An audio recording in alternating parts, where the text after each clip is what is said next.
Hello everyone, let's review the ban list updates to the 3-card blind format that will come into effect this September. As a community, you voted on these 10 cards to determine whether you would like them to remain legal in the format or be added to the ban list.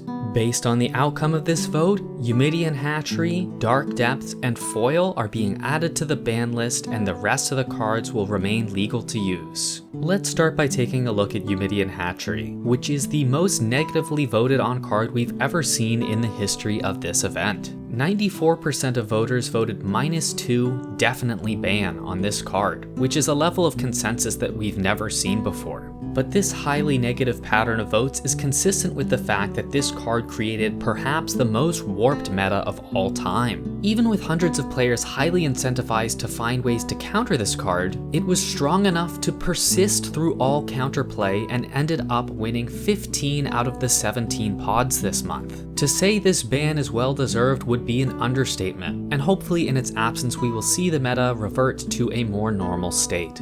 Dark Depths was one of the only other cards that was able to achieve success inside the Uidian Hatchery meta. A 3-land strategy that is resistant to most forms of interaction that can win by its 4th turn is an incredibly powerful and format-defining strategy. The number of decks that can outrace Dark Depths are few and far between, so in most metas where Dark Depths is legal, it demands that you come with specialized interaction to deal with it, or you acknowledge it as an acceptable deck to lose to and focus on beating the rest of the meta. In the context of this month, how warping Dark Depths is on a typical meta was disguised by the fact that Uidian Hatchery was simply a much more problematic card. Frankly, I am relieved that the community has come to the consensus here that we don't need to see Dark Depths prove what we already know it's capable of based on metas of past years. And I'm glad that the community came to a similar conclusion with Foil. Chancellor of the Forge, Foil, and Island is the most popular 3-card blind deck of all time. Although it was exciting to see this iconic strategy make a brief return, we already know how this would play out if it remained legal.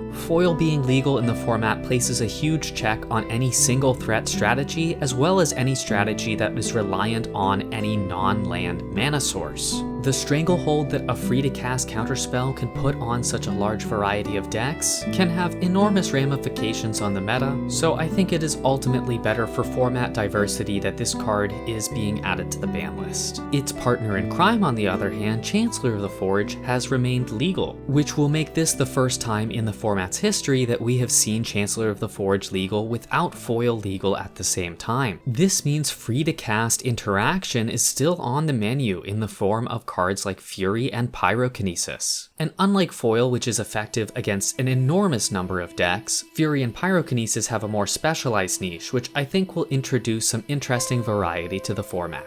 Energy Field also seems to be sticking around for at least another month here. Completely overshadowed in this month's meta, Energy Field is ordinarily an effective card at supporting slower decks. In the card's absence, Island Sanctuary proved to be ineffective at filling the large shoes it left behind. Maze of Ith has become the go-to card to help support storage land strategies, and while single threat decks are popular, Maze of Ith may be the better card. However, Energy Field offers protection against go-wide strategies in a way that Maze of Ith can't. It will be interesting to see how things shake out, because I think the distinct strengths and weaknesses of these cards may need some time to emerge. The impact of Rishadan Port staying legal I think will make itself evident pretty quickly. Rishadan Port doesn't really have that many cards it can be compared to, with the card being used in its place before it was unbanned being Mutavault. Rishadan Port is a side grade to Mutavault because Mutavault gives you a second threat to fall back on and lets you race faster against other decks. Rishadan Port, on the other hand, is either going to do absolutely nothing or outright win you the game against decks using things like depletion and storage lands. How popular Rishadan Port ends up being will have a large impact on whether slower strategies can thrive in the meta.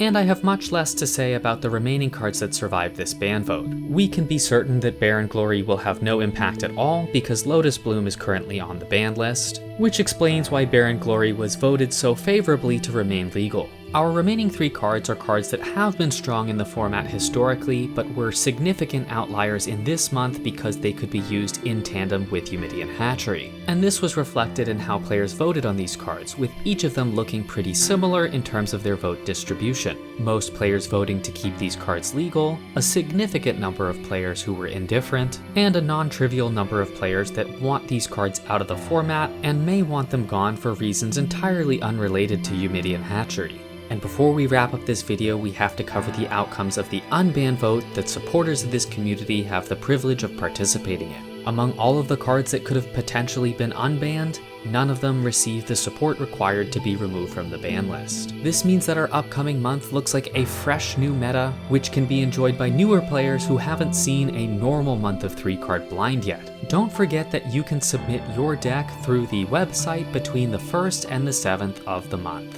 Happy brewing, everyone. I'm looking forward to seeing what you all come up with. Thanks for watching, everyone, and see you soon.